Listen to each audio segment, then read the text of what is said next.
Alright? Kids ready? Mm-hmm. It's probably best if you get pictures in there.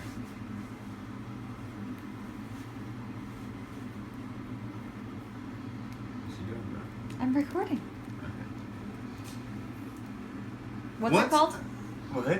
What's the story called? This is Ninja Red Riding Hood. Wonderful. Right? Yeah. Yeah. Yeah. Once upon a ninja-filled time, a wolf couldn't catch any prey. He kept getting licked by the dinner he picked, and was growing more ticked by the day. Look, that bunny kicked him and that... What's up? Hey, look. Look, I'm showing you. Yeah. That bunny kicked him and that turtle's bending his finger and then that cricket is poking his eyeball. Yeah. That hurt. His belly was aching for bacon. Thinking. I'm wasting away, he complained. To huff and to puff was no longer enough, so he snuck into school and he trained. For ninja. Yeah. He practiced his katas for hours and mastered the whirlwind and wheel.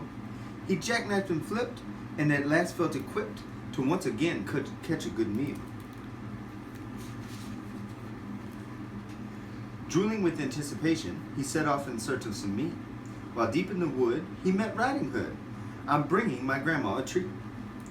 The wolf licked his chops when he saw her, and hastily thought up a plan.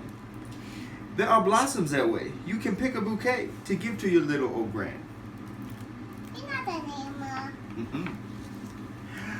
Then the wolf took a shortcut to Grandma's, where he thought that he'd find her in bed. But Granny was gone, so he put her robe on and eagerly waited for Red.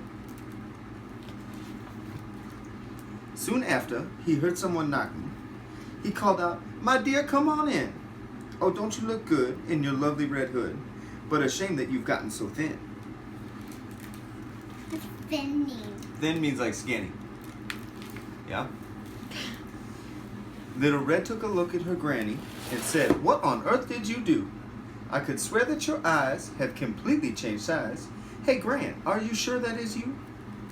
"Of course it is me, my sweet darling. The better to see you, my dear. And your ears are so long. Something really seems wrong. Oh, my girl, all the better to hear. And those biceps, my gosh, they look massive. And your triceps and delts are immense. The better for hugging," her grandma said, shrugging. "Dear Red, that's just plain common sense. And those teeth, they look so much sharper. Why, yes, all the better to chew."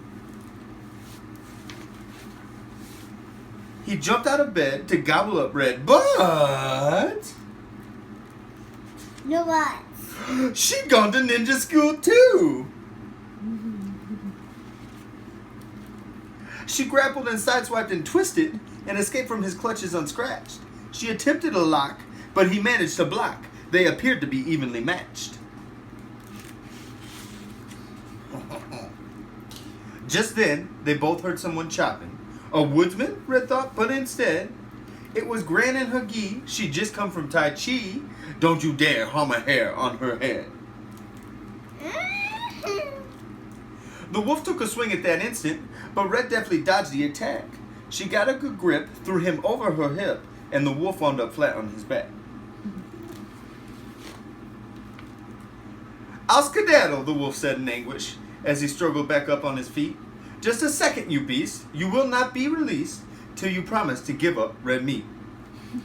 Though his tummy still rumbled with hunger, the wolf faced his rival and vowed, "Ninja Red, you have won. My meat days are done. Oh, Red Chan," said Gran, "I'm so proud." Then Red and the wolf bowed politely, and Gran gave him a half of her peach pie. The wolf was a mess. He'd had way too much stress. I guess I'll give yoga a try. Yoga? Let's see. He enrolled at the Downward Dog Center, where his tension began to decrease. He studied with yogis, said no to meat hoagies, and felt at last truly at peace. Why is it so dark when he's there? I don't know. The end. Hey, what is he eating? It looks like an apple. No, it looks like the pie. It might be a piece of peach pie. And this one is this. That one is that, yep. Green Three ninja pigs. 3 ninja green pigs. Would you like Daddy reading that story? Yeah. What is this story? Say goodnight, camera. Good night, Good night, camera.